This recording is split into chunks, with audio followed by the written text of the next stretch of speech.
कोणतंही दिवाणी प्रकरण, कोणताही दिवाणी दावा दाखल होण्यापासून त्याचा निकाल लागेपर्यंत एका ठराविक मार्गाने, एका ठराविक टप्प्याटप्प्याने जात असतो. आणि प्रत्येक दावा जरी वेगळा असला, प्रत्येक दाव्यातल्या पक्षकारांची स्थिती, गुणवत्तेची स्थिती हे जरी वेगळं असलं, तरी दाव्याचं कामकाज सर्वसाधारणपणे एकाच मार्गाने जातं. म्हणजे दाव्यातले पक्षकार किंवा दाव्यातली स्थिती किंवा दाव्यातली गुणवत्ता यांनी त्या कामकाजावर असा काही आमूलाग्र बदल घडत नाही. सर्वसाधारणतः दावा कोणाचाही असला, त्याच्यात पक्षकार कोणीही असले, त्याची परिस्थिती बरी वाईट कशीही असली, तरी तो एका सरधोपट मार्गाने जात असतो.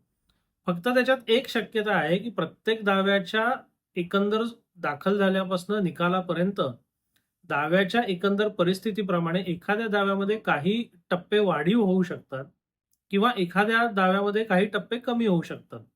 समजा एखादा दावा दाखल झाला, प्रतिवादींना समन्स लागले, त्याच्यात कोणी हजरच झालं नाही आणि दावा जर एकतर्फी चालला, तर बरेचसे टप्पे कमी होऊन जातात.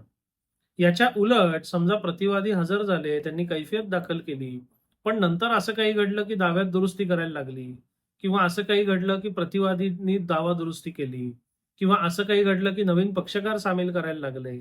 तर या सगळ्या गोष्टींमुळे दाव्याचे टप्पे जे असतात, त्याच्यात वाढ होऊ शकते. पण एक मात्र नक्की, की दावा सुरुवातीपासून शेवटपर्यंत एकाच मार्गाने, एकाच टप्प्याटप्प्याने जात असतो. पण गंमत अशी, की आमच्या वकिलीच्या शिक्षणामध्ये जेव्हा 3 किंवा 5 वर्ष आता लोकं एल-एल-बी करतात, त्यामध्ये या प्रॅक्टिकल नॉलेजचा म्हणजे वास्तवात काम नक्की कसं चालतं, त्याचा अंतर्भाव जवळपास नाहीये किंवा अत्यल्प आहे. त्यामुळे गंमत काय होते, की जेव्हा नवीन नवेदित वकील पहिल्यांदा वकील म्हणून कोर्टात येतात, न्यायालयात येतात, तेव्हा ते गोंधळलेले असतात. त्यांना काही माहितीच नसतं.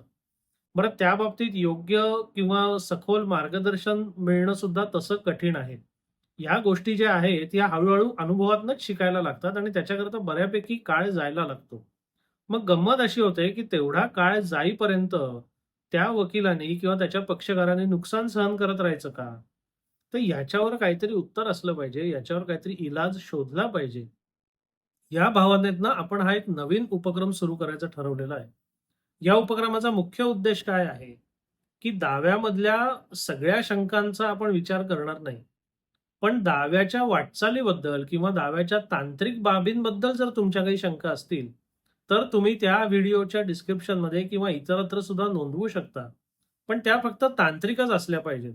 माझ्या दाव्यात अमुक लिहिलंय, मग त्याचं काय होईल? मग तमुक लिहिलंय, मग त्याचं काय होईल? मग साक्षीदाराचं काय होईल? हे असले मुद्दे आपण घेणार नाही आहोत. दाव्याच्या एकंदर प्रगतीबद्दल, टप्प्याबद्दल, कामकाजाबद्दल जर तुम्हाला काही शंका असतील, मग तुम्ही वकील असाल किंवा पक्षकार असाल, तर त्या शंकांची उत्तरं देण्याचा आपण प्रामाणिक प्रयत्न करणार आहोत. पण पुन्हा एकदा सांगतो, की हे प्रश्न जे आहेत, ते दाव्याच्या वाटचालीपुरते मर्यादित असले पाहिजेत.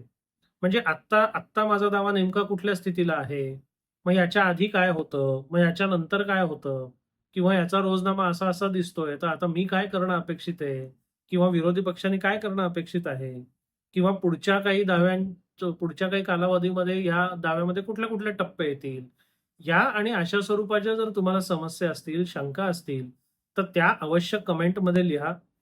त्या अशा शंका जशा-जशा आपल्याकडे येतील, तशा थोड्या-थोड्या शंकांची उत्तरं देणारे आपण छोटे-छोटे नवीन-नवीन व्हिडिओ किंवा एकेका प्रश्नाचं उत्तर देणारे एक-एक शॉर्ट व्हिडिओ असं बनवत जाऊ.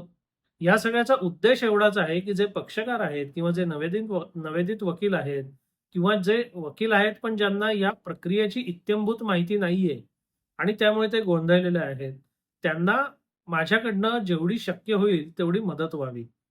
ह्या न्यायालयीन प्रक्रियेतला अगदी मी तज्ञ आहे किंवा मला माहिती नाही अशी गोष्टच नाही, असा काही माझा फाजील आत्मविश्वास किंवा फाजील दावा नाहीये.